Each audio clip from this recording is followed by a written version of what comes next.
بسم الله الرحمن الرحیم. اوس راځو ریپلیس ته چې مثال څنګه ریپلیس د فارمټ سره مثال څنګه یا اډوانس ریپلیسمنت او یو چې څنګه موږ یو متن د فارمټ سره ریپلیس کو چې موږ معلوم شي. اوس راځو یو رانډم متن دلته راولو او چې مساوي ران او ورته چې 15 پاراګراف انټر کوو. دلته ګورو چې مثال څه لغاتونه شته. مثال دلته دا پروف دی، دلته په ځکه پروف شته که نشته. ریډینګ یا ریډینګ به کوو. دا ریډینګ به اوس هم ورته وایم چې کنټرول ایچ په کیبورډ کې کنټرول د زور لاندې ونیسئ او ایچ کلي زور کړئ او یا راشي دلته ریپلیس ته. ریپلیس چې مونیو دلته ګوره ریډینګ تیار راغلی دی. ورته یو چې مثال بدله که په همدې ریډینګ یې بدلوئ که په بل نوم ورته ورکوئ یا که بل لغت باندې بدلوئ. راځو مثال ورته یو چې همدا ریډینګ په ریډ مثال ریډ باندې ریډینګ پورته خو اصلي لغت دی. ریډینګ په چی بدل کا ریپلیس وذ ریډ یا ریډینګ هم دی ریډینګ باندې ریډ یا هر شی چې تاسو ورکول شي خپل خوښه باندې ورکړي. خو زه دا کړنلار تاسو خیم چې څنګه تاسو وکړئ.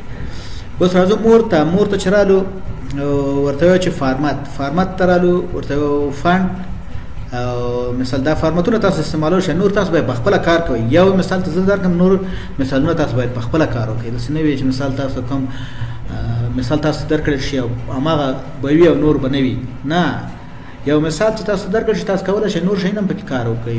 یعنې مثال هغه طریقه تاسو طریقه ښیم نور مخکې تلل ستاسو کار دی چې څومره مخکې تللی شئ.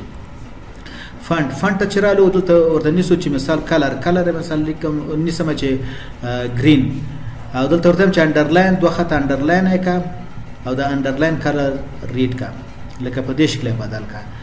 مثال دا نور شیونه هم تاسو استعمالولای شئ چې مثال استعمال کولای شئ چې مثال 12 بولډ په دغه شکل سره ورته چې اوکې. اوس ورته چې ریپلیس ورته چې ریپلیس آل نو ریپلیس آل مې که او چې تاسو ګورئ نه ریپلیسمنټ په دې سند کې وشو. اوس اوکې کوم مثال دا بیرته لیست کوم او کلوز کوم دلته وګورئ هغه ریډینګ په ریډینګ بدل شو لاندې دوه خطه او فارمټ هم بدل شو. یعنی رنګ هم ورکو انډرلاین هم کو. تاسو کولی شئ نور فارمټونه هم استعمال کړئ. دا د دې ریپلیسمنت کړنلاره د فارمټ سره یعنی څنګه د فارمټ سره کولی شئ دا کړنلاره مخکې ویسو. نو تاسو خپل کوشش وکړئ چې نور هم پکې کار وکړئ، پریکټیس وکړئ. یعنې څومره چې تاسو تکرار کوئ څومره کار وکړئ هغومره نور نوي شیان په دې کې زده کوئ. ورد یو لویه دنیا ده. دا نه ده چې مثال یا د دې دپاره یا 100-200 ویډیوګان جوړ شه ورد همدا شو. نه، ورد کې ډېر شی نه کېږي.